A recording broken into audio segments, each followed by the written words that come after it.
হযরত আবু বকর রাদিয়াল্লাহু তাআলা আনহু অত্যন্ত কোমল স্বভাবের মানুষ ছিলেন। তিনি একজন মহৎ হৃদয়ের অধিকারী ছিলেন, যা ইতিহাসে বিরল দৃষ্টান্ত হয়ে রয়েছে। কিন্তু আপনি কি জানেন, সেই আবু বকর রাদিয়াল্লাহু তাআলা আনহু খলিফার দায়িত্ব পালনকালে এক ব্যক্তিকে আগুনে পুড়িয়ে মৃত্যুদণ্ড দিয়েছিলেন? এটি হয়তো শুনে অবাক হচ্ছেন। বিশ্বাস করুন বা না করুন, এটি সত্য ঘটনা। তবে তিনি এই কঠোর শাস্তি কোনো সাধারণ অপরাধের কারণে দেননি। নিশ্চয়ই এমন কিছু ঘটেছিল যা তাকে এতটা কঠোর সিদ্ধান্ত নিতে বাধ্য করেছিল। প্রশ্ন হলো, কে ছিল সেই অপরাধী এবং কি ছিল তার সেই অপরাধ? চলুন আজকের ভিডিওতে চাঞ্চল্যকর এই ঘটনার বিস্তারিত জানি।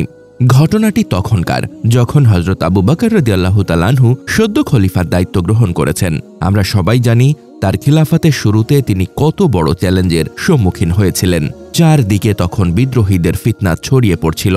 কেউ বলছে আমরা আবু বকরকে মানি না, কেউ বলছে কুরাইশদের নেতৃত্ব মেনে নেব না, কেউ বলছে আমরা যাকাত দেব না, আবার কেউ সরাসরি ইসলামের বিরুদ্ধেই অবস্থান নিয়েছিল।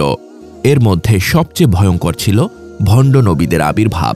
তারা নিজেরাই নিজেদের নবী বলে দাবি করছিল এবং মুসলমানদের বিরুদ্ধে যুদ্ধ ঘোষণা করেছিল। এমন এক জটিল পরিস্থিতির মধ্যেই একদিন মদিনায় এক ঘটনা ঘটে। এক ব্যক্তি, যার নাম ইয়াস ইবনে আবদিল, খলিফার সঙ্গে দেখা করতে আসে। তবে অধিকাংশ মানুষ তাকে আলফাজা নামে চিনত। সে ছিল বিদ্রোহী অধ্যুষিত এক গোত্রের নেতা। আলফাজা এসে খলিফাকে জানায় সে একজন মুসলিম এবং ইসলামের জন্য কাজ করতে চায়। খলিফা এতে খুশি হন এবং জানতে চান সে কিভাবে ভূমিকা রাখতে চায়। তখন আলফাজা বলে সে বিদ্রোহীদের বিরুদ্ধে যুদ্ধ করতে চায় এবং এজন্য অস্ত্র ও সহায়তা প্রয়োজন।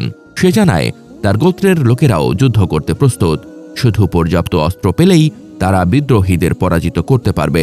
হযরত আবু বকর রাদিয়াল্লাহু তাআলা আনহু সরল বিশ্বাসে তার কথায় আস্থা রাখেন এবং তাকে অস্ত্র ও রসদ সরবরাহ করেন। এমনকি তার গোত্রের লোকদের জন্য উট বোঝাই করে অস্ত্র পাঠান। কিন্তু কিছুদিন পরই এক চাঞ্চল্যকর খবর আসে। জানা যায় মক্কা ও মদিনার পূর্ব দিকে একদল দস্যু আবির্ভূত হয়েছে, যারা পথচারীদের আক্রমণ করছে, বাণিজ্য কাফেলার মালামাল লুট করছে এবং বাধা দিলে হত্যা পর্যন্ত করছে। আরও ভয়ঙ্কর তথ্য পাওয়া গেল, এই দস্যু দলের নেতা আর কেউ নয়, সেই আলফাজা। যে অস্ত্র ইসলামের শত্রুদের বিরুদ্ধে ব্যবহারের জন্য দেওয়া হয়েছিল, সেই অস্ত্রই সে মুসলিমদের বিরুদ্ধে ব্যবহার করছে। এতে আবু বকর রাদিয়াল্লাহু তাআলা আনহু অত্যন্ত বিস্মিত ও ক্ষুব্ধ হন।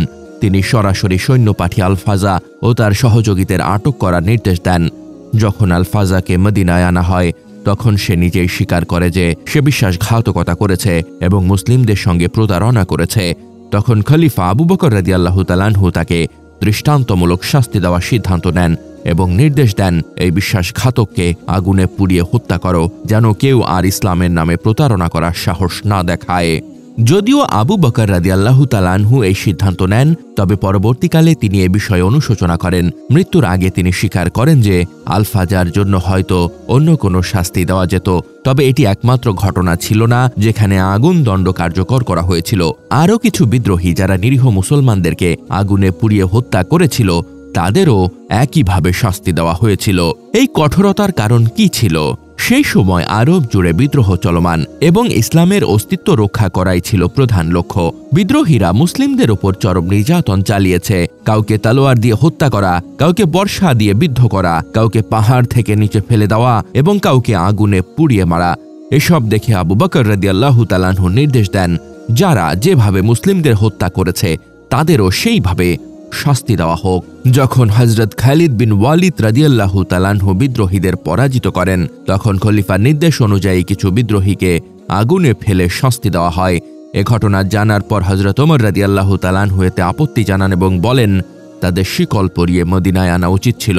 তখন আবু বকর রাদিয়াল্লাহু তাআলা আনহু ব্যাখ্যা করেন, তারা মুসলিমদের আগুনে পুড়িয়ে হত্যা করেছিল, তাই তাদেরও একই শাস্তি দেওয়া হয়েছে।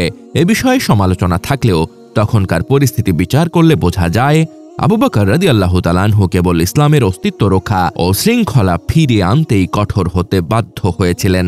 আল্লাহ আমাদের সবাইকে সত্যের ওপর প্রতিষ্ঠিত রাখুন। আমিন।